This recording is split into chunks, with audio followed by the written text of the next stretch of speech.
At the front pew sat Emily Grace, 22 years old, with her legs tucked neatly beneath a yellow floral dress. Her hair was braided down the middle, tied with a pink ribbon that matched her clutch purse. Beside her sat her father, Pastor Samuel Grace, beloved preacher of St. Matthew's, hands folded, smile tight. Emily looked like the picture of innocence. Sweet, quiet, devoted. No one knew it would be the last time they'd ever see her. At 12:03 p.m., the post-service brunch was tradition. Egg salad, deviled eggs, ham, and the occasional pound cake covered in that hard white glaze only Southern grandmothers had mastered. The parking lot buzzed with laughter. The kids were herded onto the church lawn for the annual Easter egg hunt. Emily was unusually quiet. Her best friend, Harper Langley, nudged her. "You okay?" Harper asked. "You've been staring at the woods all morning." Emily gave a half-smile. "I just need a second. I'll catch up." She walked off alone toward the hedgerow near the tree line, where the woods began behind the church. In her hand, she held a single pink Easter egg. That was the last anyone saw of Emily Grace. 2:41 p.m. The church lawn was mostly cleared now. A few volunteers lingered to fold up tables. Pastor Grace was speaking with Deacon Wyatt when Harper ran up, breathless. "Have you seen Emily? She never came back." His brow furrowed. "She went home with you, didn't she?" "No. She told me she needed a second. She went toward the woods." The words hung there, leaden. 4:05 p.m. The police were called. By 6 o'clock, volunteers had split into search parties. The woods were dense but not endless, just over 40 acres, fenced off on one side by a chain-link barrier behind the church grounds. They found nothing. No footprints. No dropped phone. No pink egg. By sundown, a subtle panic had begun to spread through the town. That night, 11:14 p.m. A flicker of movement. That's what Jordan Nichols, 17, captured on his Snapchat story. He and his friends had snuck into the church for a dare, some harmless late-night fun. They crept through the sanctuary, flashlight beams bouncing off pews. And then, at the altar, something moved. A faint light. A shadow. Jordan swore later he saw a hand. Pale, small, reaching. He deleted the story the next morning. But not before a dozen people saw it. April 2nd, 8:32 a.m. Harper sat on Emily's bed. Everything was untouched. The stuffed rabbit on her pillow, the stack of journals on her desk, the framed photo of the two of them at a 4th of July carnival. She opened the top drawer. Inside, she found something that hadn't been there before. An envelope. No stamp. No writing. Just Emily's initials scrawled on the front. Inside was a note, handwritten in Emily's delicate script. "If anything happens to me, don't trust the ones who pray the loudest." And below that, almost as an afterthought, "He told me no one would believe me anyway." The news spread like wildfire. First local, then national. Pastor's daughter vanishes after Easter service. No evidence, no suspects, no clues. Was Emily Grace taken by someone she knew? Pastor Grace withdrew from the public eye.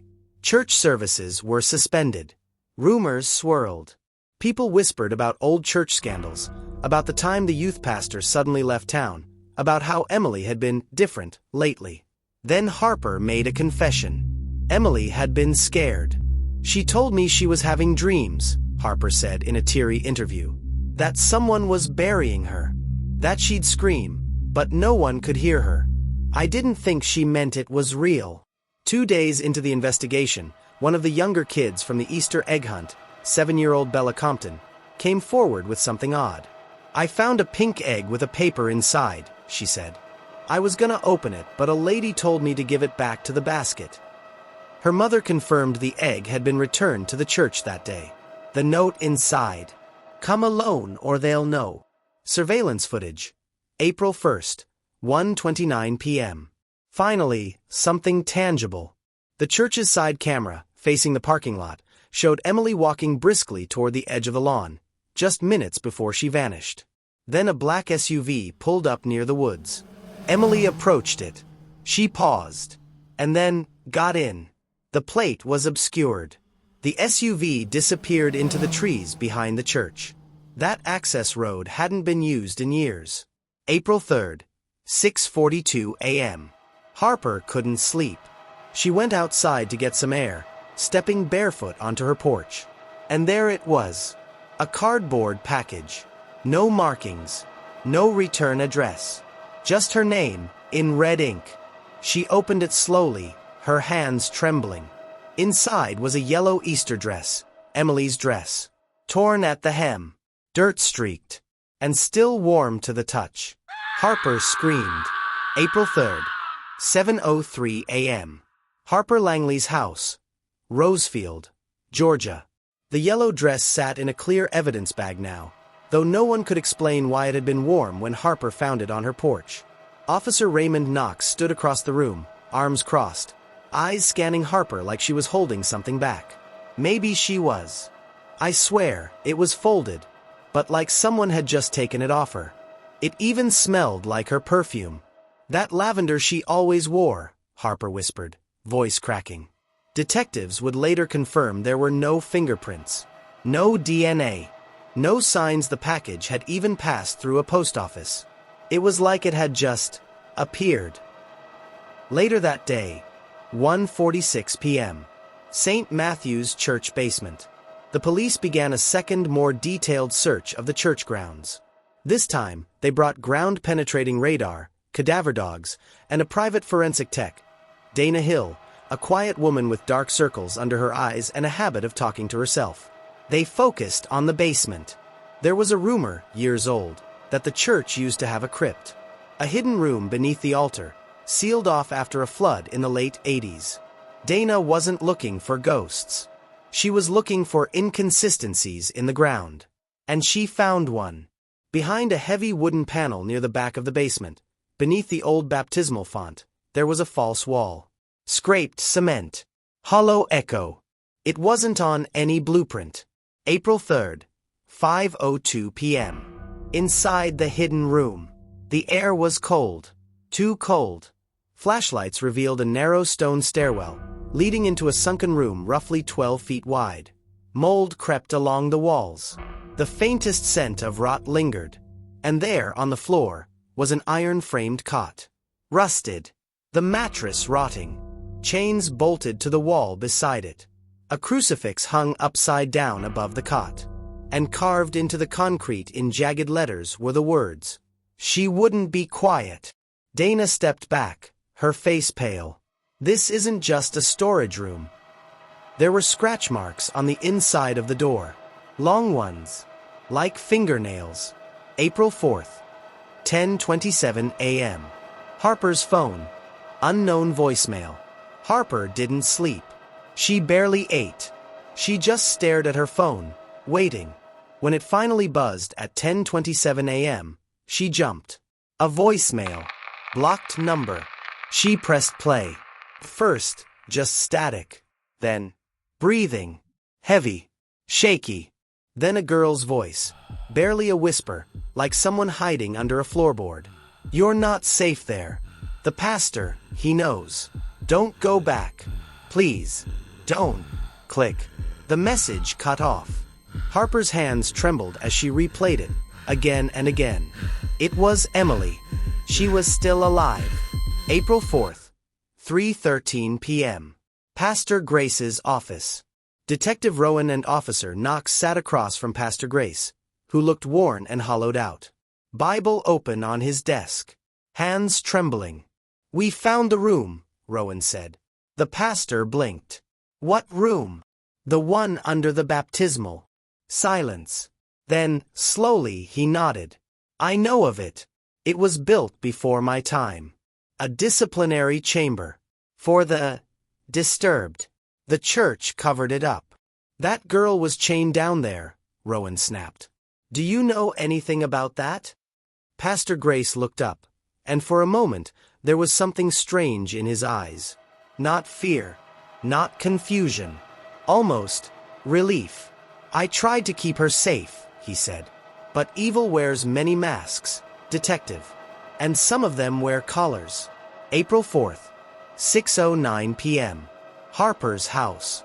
Harper dug through Emily's old journals. She had to be missing something.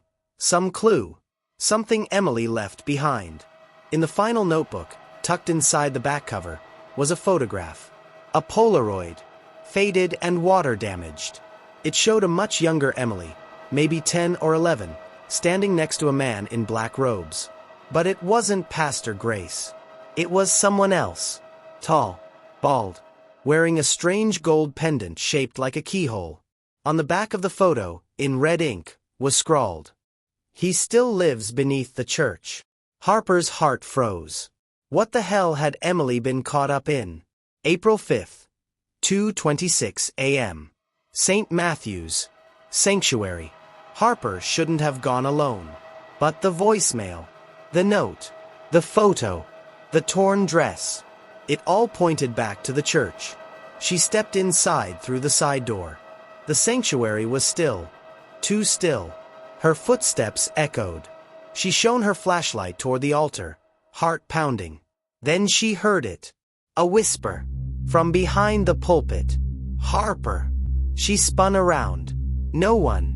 Then, from the shadows behind the organ loft, movement. Something shifting. Crawling. She turned to run. But the main doors slammed shut. Locked. She screamed. April 5th, 2:34 a.m. Inside the church walls. Harper stumbled into the basement. She had to find another way out. But instead, she found something else.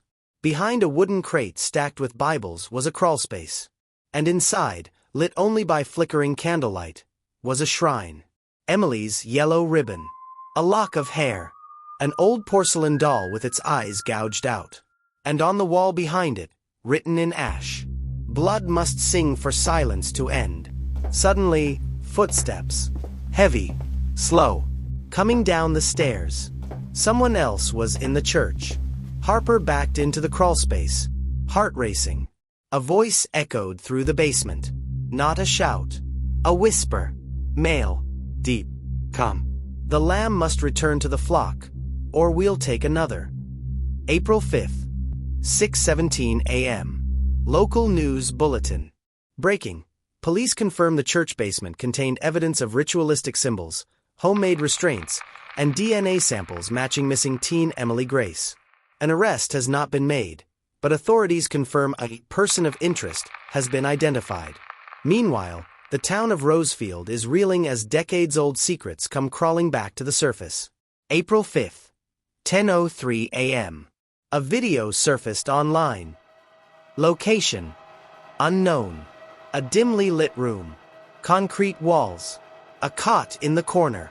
Chains hanging loose. A girl sits with her back to the camera, her hair matted, hands shaking. She holds a crumpled photo. Harper's school ID. She stares at it and whispers, "He said I could leave, if she takes my place." A year later, Rosefield, Georgia, Easter Sunday, again.